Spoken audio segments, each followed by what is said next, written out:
Hello and welcome to Into the Black Archive, where we have just spent the past hour trying to work out what's going on inside of a spaceship on the edge of space with the second 60th special. What do you think, James? Initial thoughts? Any good? Smart, surprising, unique. Cool. That's. I'm glad we've worked out those functions. So. He asked me for initial thoughts. I gave initial thoughts. Right. So there is something which I think is very important that we have on this podcast, right, James? What do you think? Yeah. One of those is accountability. Last week, you said to me, flashback. Give this an 8. Yes, there are issues, but the bits that do work so well that you know you're in safe hands. Like, yeah, Russell has faults as a writer, and this episode has faults. But how wonderful was that? But then a few days later, James, you sent me a message going, just did a Starbeast rewatch. I now have massive issues with it. Everything is too rushed. I think this episode is fatally flawed. Whole scenes don't add up. So, James, what led to your change of heart? Well, I think this is a big example of what happens when all your excitement and all your nostalgia and all your hype kicks in 1 hour. And so you're willing to overlook things that I think in a normal situation I wouldn't have overlooked. And I went and rewatched Starbeast on Thursday. Yeah, I rewatched it on Thursday. And it's not to say that I didn't dislike it, because I do like it. It's, though, that I noticed more issues. And there is a big flaw, which is that the ending is far, far too rushed. And I think it doesn't kill the episode for me at all. It's still good, but it's not a great ending. It's definitely one that feels quite contrived. I mean, we kind of said it in the recording, but I think initially I said, oh yeah, it feels contrived but it's fine because the emotion's there or something. It's too contrived. I don't think the emotion carries it. But does that one end? You see, you've changed again. When you were messaging me about it, you sounded very upset about the whole thing. I'm upset about the ending. Yeah. I'm not upset about the whole episode. I'm upset about the ending, though. And there are scenes, that don't work. Like the Shirley Ann Bingham scene towards the start where suddenly the Doctor starts opening up about Donna. When we spoke about that scene doesn't make a lick of sense. Yeah. It still makes no sense. And it feels really wrong. Yeah. But I think it's like, the value of a rewatch is good because you get to see the context of things with the knowledge of what comes after and you view it more fully. So we then decided to take the fact which I watched it last time, came with one view twice, and James watched this one here and completely flipped it. And this time we've both decided we can't be bothered to do a rewatch. Yes. So we're going to just go in. So we're just going to go in with that one view. Do you want me to tell you why from my side? I really enjoyed it. I really enjoyed that episode. And I didn't want it to be diminished in my head. I really liked that episode. But if you did really like it, wouldn't you be fine with it then holding up on second? Or in your head, are you like, oh, I'm just going to nitpick it when I watch it the second time, and so I'm going to ruin it for myself? I think so. I mean, I didn't notice any major flaws for this time for visual effects. I didn't see any major flaw in terms of the storytelling. Which visual effect? Is it a certain corridor-related special effect? Yes. All I will say is that I heavily appreciate that even in these times of Doctor having a heightened budget, they still somehow managed to push their envelope slightly too far. Yeah, but I think that's the wondrous thing about Doctor Who is they're sort of pushing too far every time. Even now with the Disney money, they're somehow finding new ways to burst through the parapet. I don't think the effects are that bad. I do agree that, like, in the corridor, it looks just a bit clunky with the green screen. For corridor, it's just so it looks clunky. A bit fake. But also, I respect the fact that they're filming. I mean, what other Doctor Who episode can you ever think of when they've been in a pretty much fully CG environment? Like, that is almost fully CG. Yeah. So as a first attempt goes.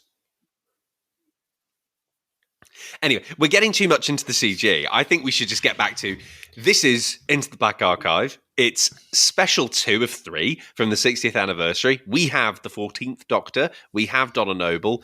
And, well, nobody else, sort of. Do you know why I like this episode of Doctor Who? Why, Owen, do you like this episode? No other TV show could do this. Absolutely correct. This entire thing is typical, like, Patrick Troughton based Under Siege, but the thing which our characters are under siege from are themselves. Like, just how sci-fi and stupid does that sound as a premise?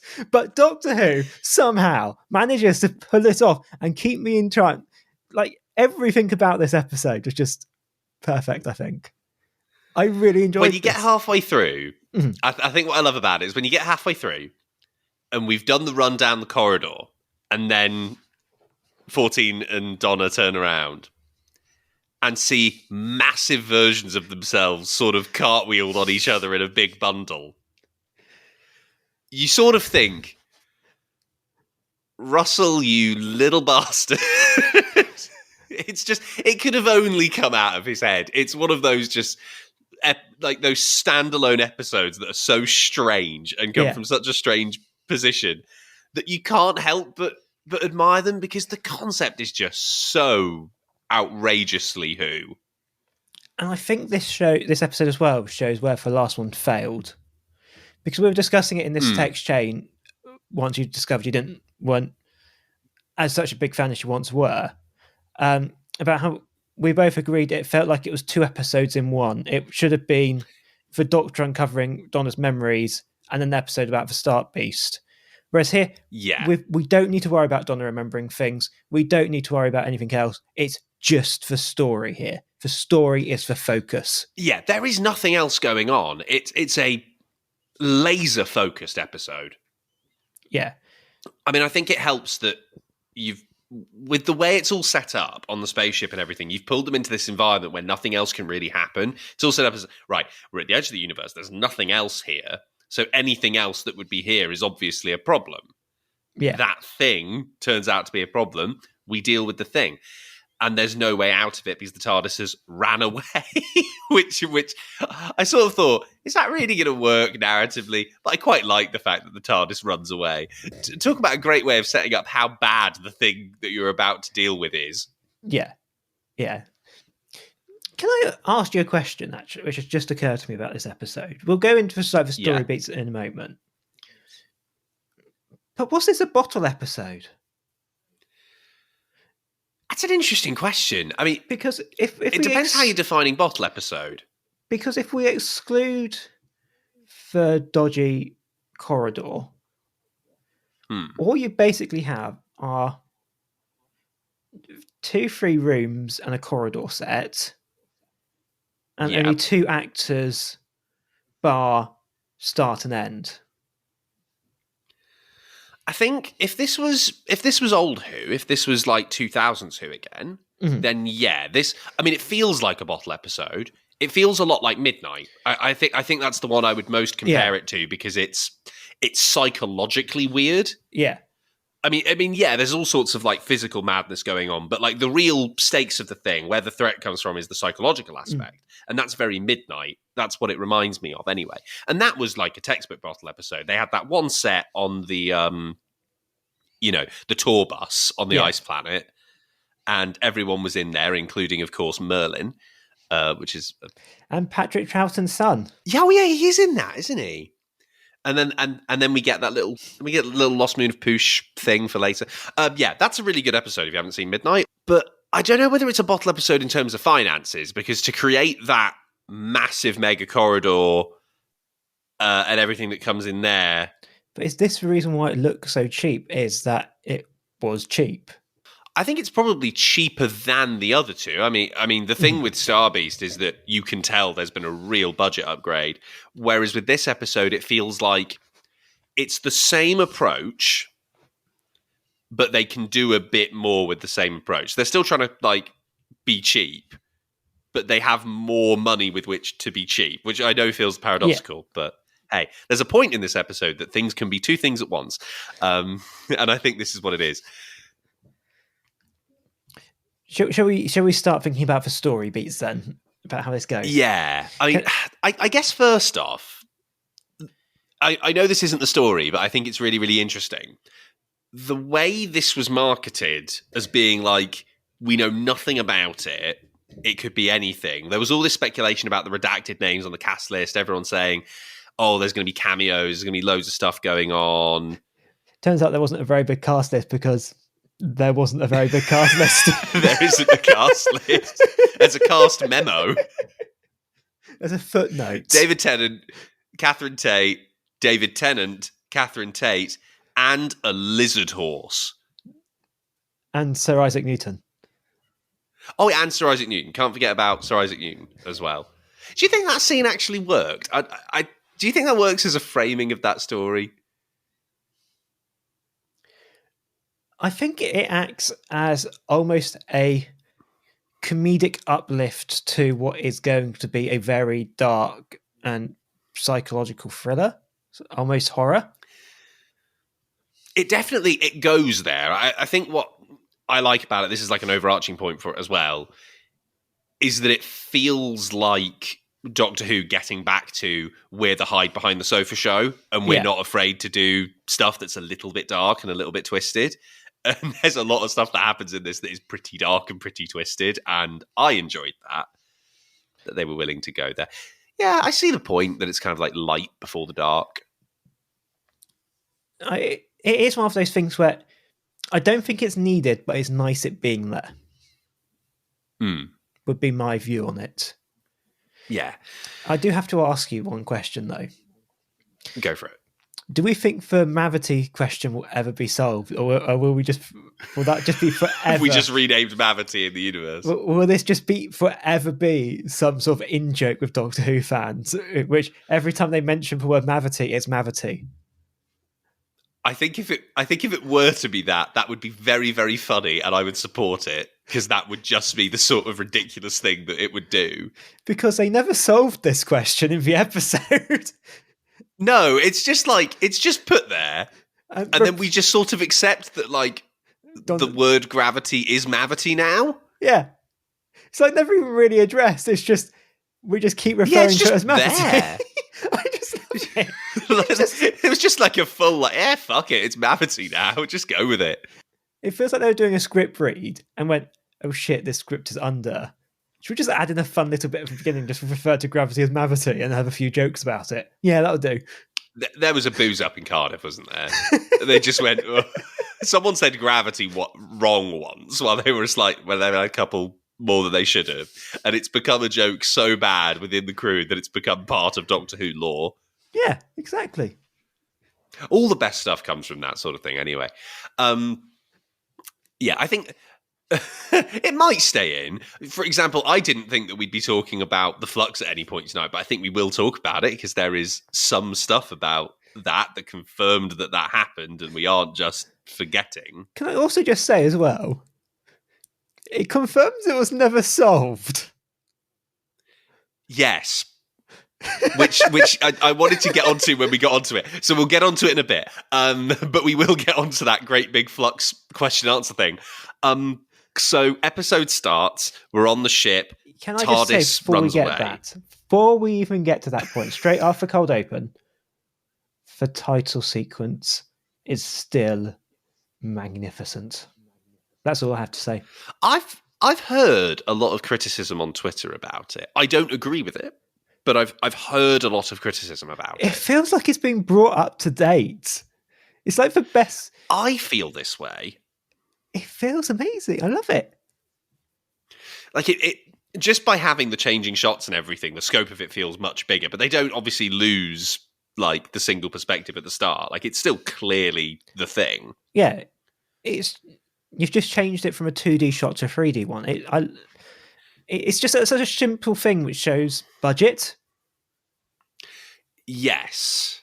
It definitely shows budget. And I think it comes across in a more ambitious and expansive way. I have heard a lot of people say that like the logo doesn't form up in a very nice way in the title sequence. I do agree it's a little bit like slapping on a sticker to what's like otherwise really, really good. I think that's a logo problem rather than a intro Maybe. problem. I think it's more that than the titles, but I mean, I have it's to just be honest, something I saw. I still think the opening titles are just raise up the feeling of the episode, despite not really adding much to it. But yeah, Put the series 4 title music behind it, and we can talk. I think it's because that's my favourite one, but that's not to do with the visuals. That's just to do with the music. speaking about title music, I do want to mention one thing, because we were meant to mention it last week, but we both forgot. Yeah. What the fuck is the outro music? Oh, it's really interesting, isn't it?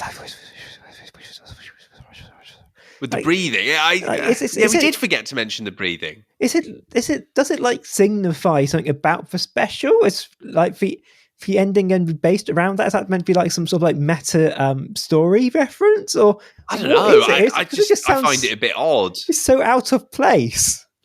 Maybe there's going to be an answer to it, but it does feel a bit out of place. I quite like the outro music itself because you've got that kind of weird piano thing going on and it kind of goes to different places. It's got to be just because the credits are so much longer now.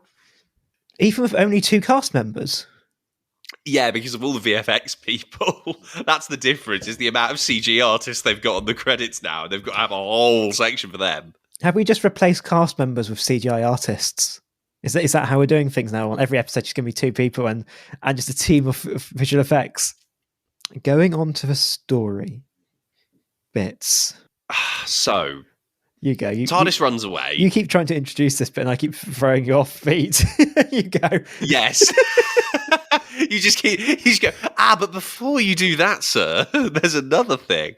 No, obviously, the TARDIS runs away at the start. We've already discussed that. That's kind of the only bit we knew about this episode, was that they arrive on a spaceship, the TARDIS runs away, and they're kind of just left to deal with whatever is there. But what is that? I hear you ask. But what is that? Thank you, Owen. I've just heard you ask. That is the 14th Doctor and Donna Noble are threatened by the 14th Doctor and Donna Noble.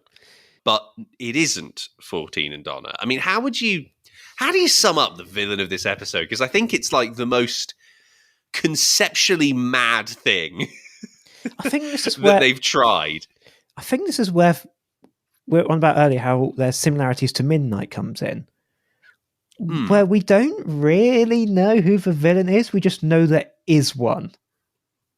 Yes, yeah, this is why I kind of referenced Midnight, is that the feeling is the same. I think this is sort of why the marketing for this episode was so good for the episode itself. The marketing basically just gave us nothing. So all the audience went into this unknown. And basically the entire premise of this story is how the fear of the unknown creates something worse. Yeah. So I'm going to say for your what is the baddie of this episode, the fear of the unknown. I mean, if you'd ever been to like a writing theory class, the fear of the unknown comes up a lot just in general, like in general writing talk. Everyone's like, you can have a villain, but they've got to represent the fear of the unknown and everything. And that's like the theme of your story. But I feel like this one here does that, because we basically learn as the story goes on, which the villain of the piece basically thrives off our thoughts going fast. And one of the things which does that is fear. And this is what the Doctor and Donna are both facing in this particular moment, is they don't know where the fuck they are. They don't know if they can get off this ship. Where the hell is everyone? So it's just the unknown. Yeah, and the villain plays off that. There's no name given to the villain. Well, there's not really anything. Even at the end of this, to believe that we don't know really much about. We just don't really know. It's just a malevolent sort of antimatter-like entity that is able to take the shape of other things inside our universe. So it's kind of like something from outside our universe trying to latch on to something in ours to get in. Like, even things which we thought we could hold as solid fact in this episode changed about the villain. Because the initial thought of Doctor and Donna was, it came in when the airlock opened. Yeah, makes sense. But then we very quickly realised, no, that was the captain of the ship jumping out. Yeah. Which, by the way, talk about darkness for 7 p.m. on BBC One. I feel like we're right back. It's a bit of alien suicide. This entire episode feels very close to the edge of what is acceptable for Ofcom. Which is why I really I just like how brave it was. Yeah. It felt like a lot of the best standalone episodes that we used to get in Old Who, like in terms of its setup and the kind of emotional places it was willing to go. I mean, I've already said Midnight. That's clearly one that this is kind of similar to. But probably a bold shout because of how good this episode is. I'm not saying it's better than it, but Blink it has a similar approach where it's all about the psychological fear. And it's a bit girl in the fireplacey in some ways. I think this is what this episode does, which it didn't need to do. Russell T Davies could have played this entire 60th special safe. Bring in all the old doctors, bring in all the old companions, bring in the Cybermen, bring in the Zygons, bring on the Daleks. And that's what we all expected. Let's bring them all in. That's basically what Chibnall has done. That's basically what Moffat has done. Chibnall with the centenary, Moffat with the 50th. Yeah. And even going back into Classic Who, look at the 5 doctors, the 3 doctors, the 2 doctors. The Cybermen one with the 7th Doctor, which name I've forgotten. Yes. But he didn't feel the need to. He played something very experimental, something which could have had a bit of backlash for if he played his cards wrong here. But it worked. It really works. I mean, it definitely doesn't feel like an anniversary special. And that's not a criticism either. I don't really mind. I still think... it felt like an episode mid-season. I still think what I said last week will turn out to be accurate, which is the anniversary episode will be next week's. If it is one indeed. Yeah, I mean... I'm not even sure that's going to be like an anniversary one in the context of it's going to have 9 doctors. No, it won't do. I don't think it will do. I think largely Russell's thing has just been, well, the anniversary is that we're getting Tennant and Tate back, and that's your treat. But can I also just say as well, I don't think we need a big anniversary here. No, not desperately. I mean, I'm obviously like it's great to want to have like characters come back and everything, but we've had so many other things like in the expanded stuff that I think has made you happy. Like we had Tales of the TARDIS at the start of last month. Even outside of that, even just purely looking at Doctor Who stories, right? Before this one, we had Power of the Doctor. Yes, that was the literally last episode we had. Which had returning doctors, returning companions, the Master, Cybermen, and Daleks. Everything. Why do we need that again? And the answer is we don't. Which is why I like this. And also, I mean, with the 50th, because that's like the main comparison that will come up. The 50th was really, really particular because it was the 50th. 50 is a bigger anniversary than 60. Yeah. 50 years is absolutely colossal and massive. And so the episode that was made for it almost demanded to be colossal and massive. And they went after the most colossal, massive part of kind of that period of Doctor Who, which was the Time War and answering all of that. For 60, does it make sense to have specials? Absolutely. That's why we've got them. Do they have to be absolutely earth-shattering Avengers Endgame-like events? No, they just have to be good episodes that have something special. You've got that with this. Yeah. It felt like an old Series 4 episode, but maybe with the budget and the madness slightly turned up. And you know what? It's nice that it was self-contained. Like, it was nice that I wasn't watching an episode that was trying to be 100 different things. It was just, Russell's approach is, I'm going to do this one story. We're going to tell it well, and we're all going to enjoy ourselves. Yeah. And have a bit of a scare. I think the reason why I'm deflecting from going into the story of this is that, while it's very good, there's not much for us to talk about. It's not meant that many set pieces. The thing with the story is it's all psychological, isn't it? So the best advice about the story would be to, if you have not seen the episode yet, go and watch it and experience it. I think what you can talk about is how they make you unsettled and the techniques that get you into that psychological position, because a lot of the stuff the script does is really, really clever My arm is at too getting long. you into the place that it wants you. My arm is too long.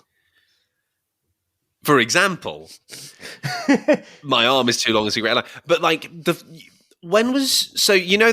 the scene that you're referencing where we slowly realise that there's two Doctors and there's two Donnas, and we're watching two different sequences at the same time. Yeah.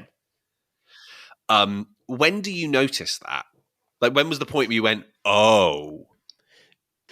Honestly, I thought something was going on very fast. Because we see the Doctor leave, Donna basically moving blocks around to go do something else. Then very quickly he reappears. So in my head, I'm thinking either we have a flashback or something else is going on here. For me, it's when they cut from Doctor to Doctor. That in a different space. I mean, that was the key giveaway, I think. I was either thinking something editing-wise has gone really fucking wrong, or my initial hunch is right. Well, actually, like, the interesting thing about that is that it's not wrong in an edit to do that. No. There's nothing that tells you in editing, oh, you can't cut from character in one scene to character in another scene. Like, we see that all the time. But it's a really good method of basically playing around with like the rules of television and like the little unspoken rules in edit because like they sort of assume when you do that kind of a cut, people just assume, oh, they'll just go with it. It's a different scene and everything. The fact it's able to then use that and then literally turn it on its head. No, there is two things going on. Yeah. And they're playing it literally as opposed to the assumed way. So that's part of it. And as well, I really, really like the dialogue in both of the sequences going on, and the way you slowly feel it robotize. I think I noticed almost instantaneously with Donna's when real Doctor is talking to fake Donna. I thought Donna's one is definitely on, like from straight away. Yeah, I was suspicious about fake Doctor, but nothing about his conversation made me think it was suspicious. It was purely the timing of him leaving. Purely the timing of him leaving made me think that. And also, in the back of my head, I was also thinking, if this was for real Doctor would take over. Yes.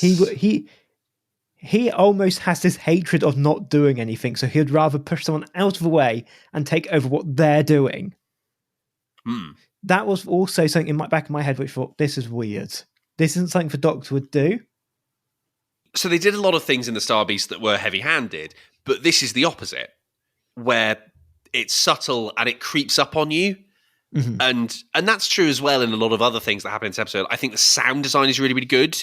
The way that the camera follows them is nice because it never goes too close and it always leaves a bit of space around. And that kind of disquiet of, oh, there's a lot of empty space here. Should something be filling this? And then you hear the noises and everything. It's like old school horror direction. And they're perfectly willing to lean into that. And I think it's great. I think it really puts you on an uneven footing straight away because you just have no idea what to expect next. So much we've hinted on, which I want to discuss as well, is the talking of Flux and Timeless Children. I think we can get there because that comes around this point. They're sticking around, and can I say thank fuck it's Russell T Davies dealing with it, not Chibnall. Yes. Already I feel like Russell T Davies has dealt with the Timeless Children better than Chibnall did. Correct. In one scene. I mean, so for the context, there's we've had that first meeting with the antimatter versions of the Doctor and Donna.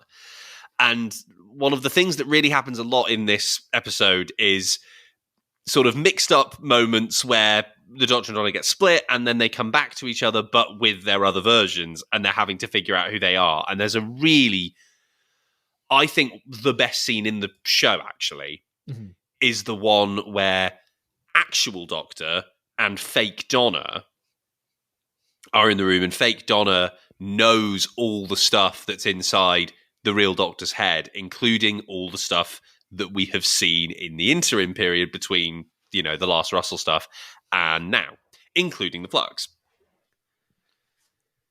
For a start, Tennant acts that so well. I do wish they went more into the Flux, just because I'm still, every single time it comes up, going to say, which we still don't know what happened with it.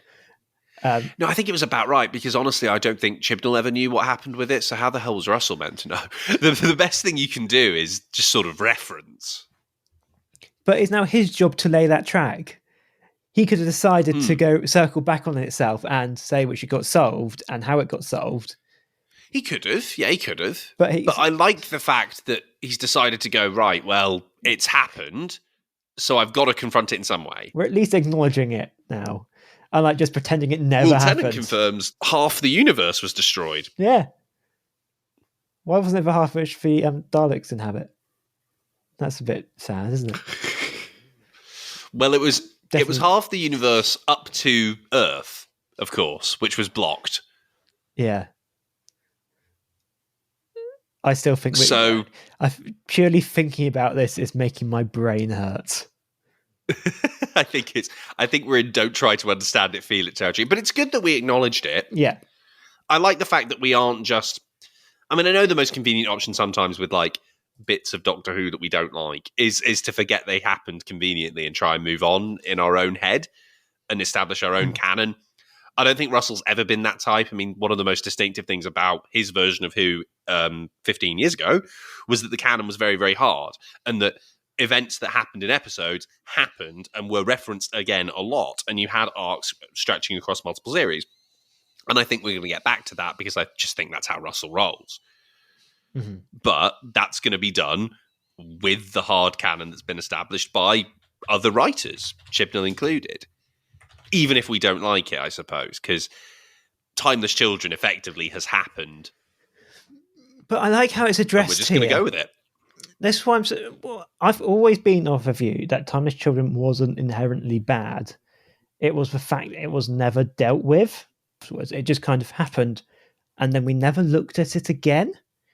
Whereas I like here, which we are now finally, how many years afterwards, actually thinking... Nearly three years? No, 4 years nearly. We're now finally actually looking at it and how it affects the character. Because after one of the Dalek one, which had Captain Jack in, it hasn't been brought up again, really. No, it was all just hidden under the carpet. And I think that was one of my big frustrations about Chibnall, was that I remember saying it when we were recording the Flux podcasts, that a lot of scenes were just about detail, were just about saying facts, right? And it would basically just be characters meeting up in places, talking about things that had happened and that were going to happen, and stating the facts of the episode to each other so that the audience goes, oh yeah, that's what's happening. But it never went beyond that, and you never got into the character. I mean, honestly, in the Chibnall era, how much did we really go into the character of the Doctor? Here's a question for you. Not. So, when Russell T Davies took over, he essentially created character baggage of the Time War. Will this be this generation's of Russell T Davies baggage, so to speak, for Doctor getting over the Timeless Children element? Maybe. I think that might be a setup of that. It would make sense if you're basing it on track record. And I think what's interesting about that, if they were, let's say hypothetically they were to do that, is that the thing with the Time War was, yes, there was like a personal guilt part of that because, you know, he dropped the bomb basically and everyone had gone up. And he was wrestling with that and his loneliness and his place and everything. But those weren't things that went at like the heart of the character, because I think he always knew he was right, and that really he was just dealing with the fact that the consequences were really bad. Yeah. Whereas I think with the Timeless Children stuff and the Flux stuff and everything that's come out of that, all of that stuff rips into the core of like that character's identity. Like that's a complete identity crisis.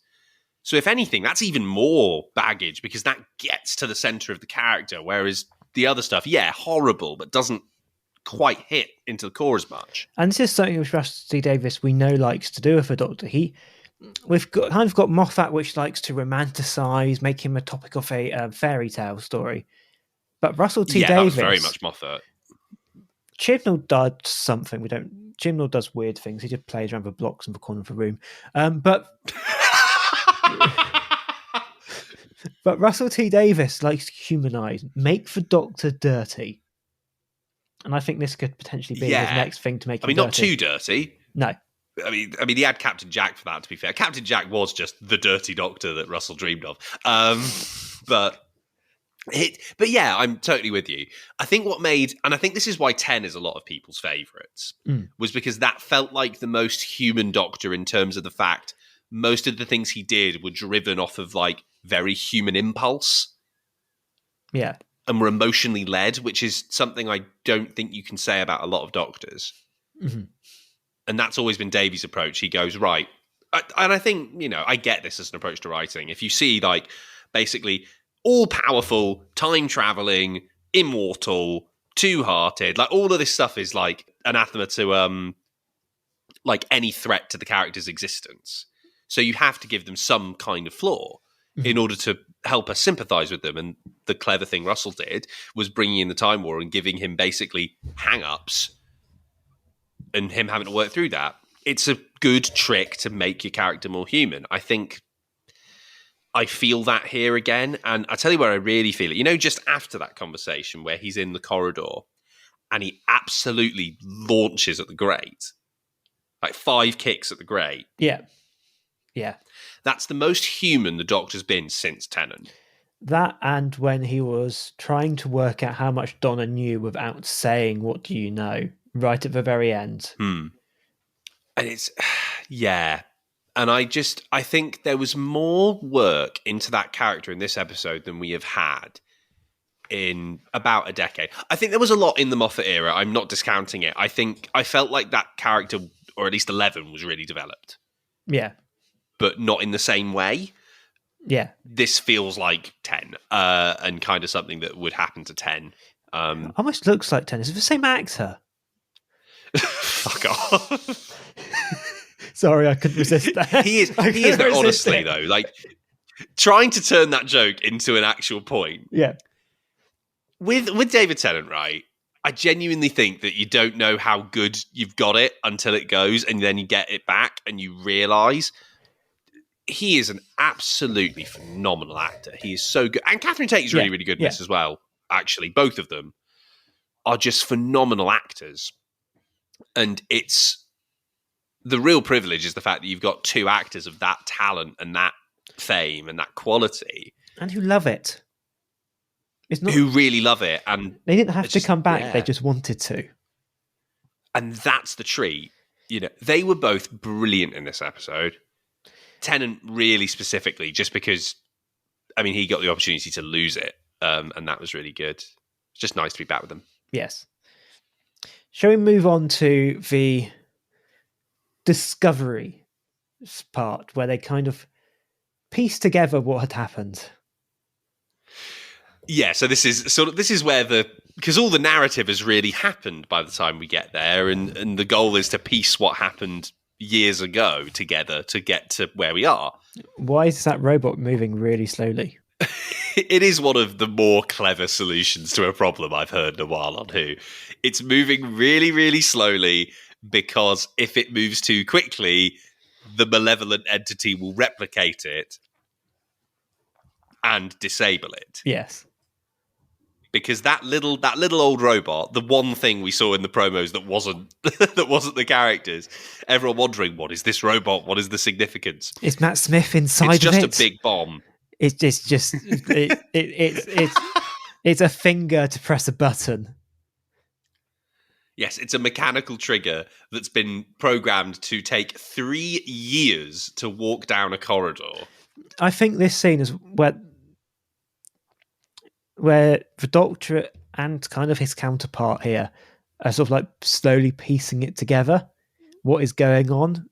I love how they worked off themselves. It works really well. Yeah, it's great that they work off themselves. I think that's one of the unique things about this episode is that because that entity is effectively them, they can replicate each other, and the Doctor gets to bounce off the Doctor. Yeah, in a proper way. But I love that bit just because actually the story behind it's really, really smart. Yeah. And the fact all those reveals come boom, boom, boom, boom, and then you realise not only do we have all the reveals, this has to be solved now. I think definitely compared to the ending of last week, that felt a little bit like an afterthought where we were sort of trying to get things to where they needed to be for the plot. This one here, it's still slotted in very, but this time, it is quick. But it felt like that's how it should have happened, rather than us just going, "Oh shit, we need to finish this now." Oh yeah, there's a huge difference between quick and rushed. Huge difference. If it makes sense within the story, then quick is right. But rushed means it's always too quick for the story, is what that really means. And things were just happening because they needed to happen, as opposed to something that would naturally happen. I do wish we had a smarter way of getting the TARDIS back. That I think maybe that is the one thing. That is for one thing which I thought, oh, this is a bit convenient. That was literally it. I agree that is convenient, yeah. But also, I hear the because what is the justification that they realise that there's once we explode these evil malevolent beings, the danger is gone essentially, so it can come back. But in theory, wouldn't the TARDIS come after they were blown up? Yeah, that's the problem. But at this point, we are literally nitpicking for smallest possible details. Yeah, and I still think it works as an ending. And also, I mean, the hidden twist at the end, the little extra twist that you get. Are we just going to? Oh, does that? Are we just going to keep nearly killing Donna these 3 specials?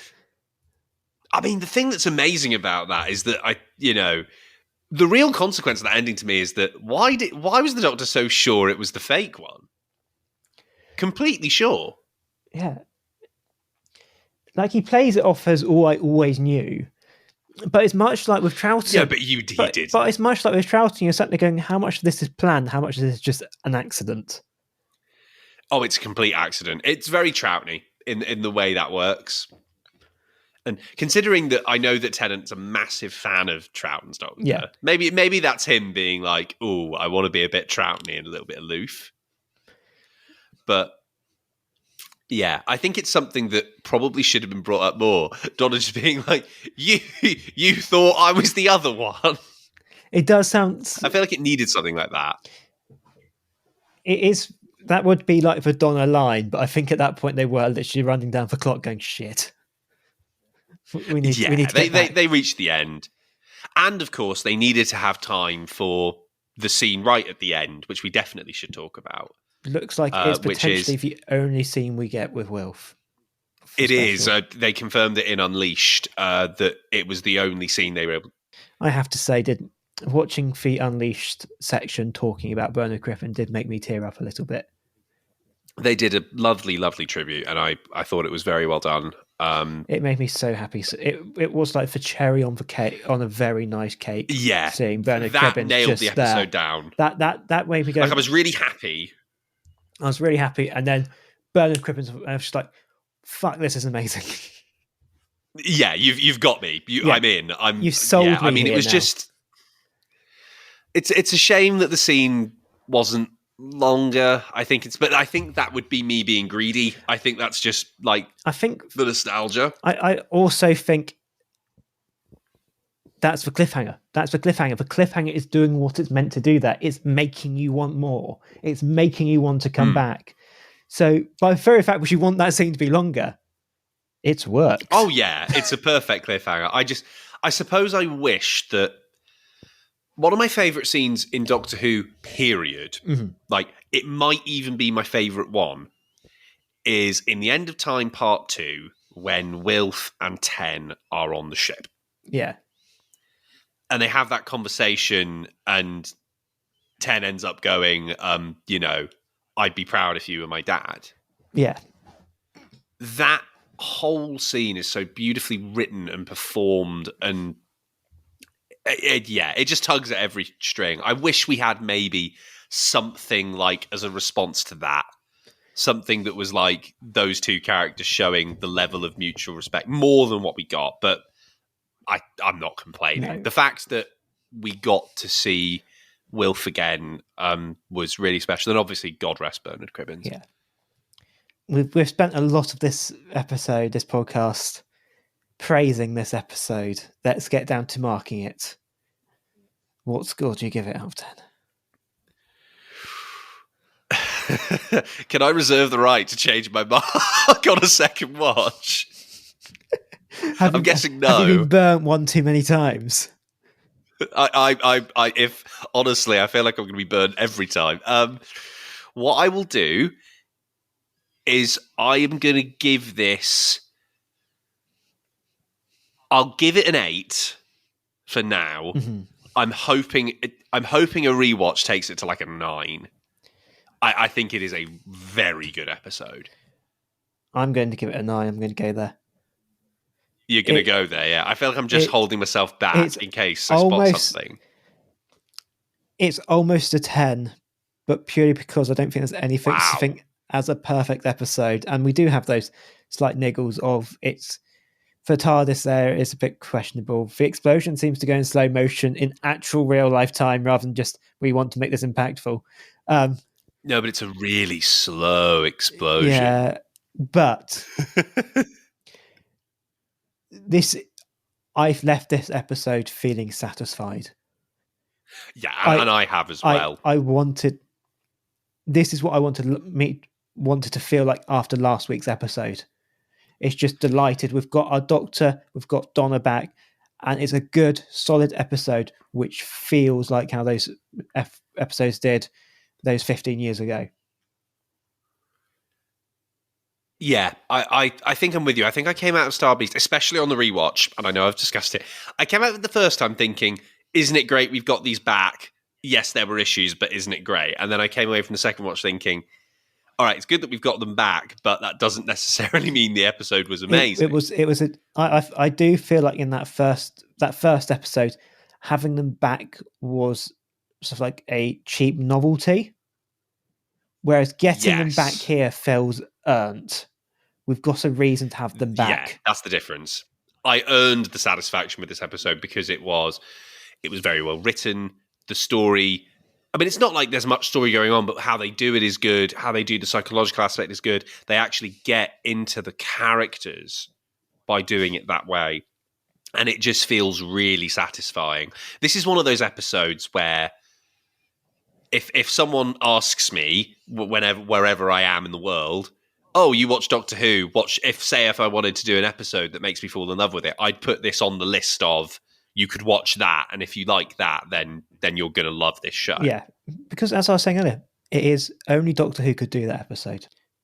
And on that long-armed ending, we have to bring an end to this episode of Into the Black Archive for our look at the second 60th special for Wild Blue Yonder. Now, if you enjoyed that look back, and you wanted to hear us talk about more episodes, we already talked about the Starbeast last week, and we're going to be talking about the Giggle next week, of course. And if you like your classic Who, we have gone back through quite a few of the really old ones, all the black and white ones, and some of the colour ones as well. We've made a lot of references here, in particular to Troughton. So, James, which one would you suggest out of Troughton's to go back to? That's a good question. My favourite Troughton one is the faceless ones. That's my favourite Troughton story. That was a good one. And I think I have to do an honourable mention here for War Games, just because that episode has got definitely no right to be as good as it is. It's 10 parts, ladies and gentlemen. We complain now about how long some episodes are. 10 fucking parts, and like 3 of them are just a repeat of the other 3 parts, and it still works. So tell us about your favourite parts of this episode for Wild Blue Yonder, and you can do that by getting in touch with us via email with blackarchivepod@gmail.com on whatever Elon Musk is calling his vanity app at Black Archive Pod, and on Instagram now, where you can see lovely graphics and so much more from us. That is also at Black Archive Pod. And remember, as always, to subscribe and leave a review wherever you get your podcasts. Thank you so much for listening, and goodbye. We'll see you next week.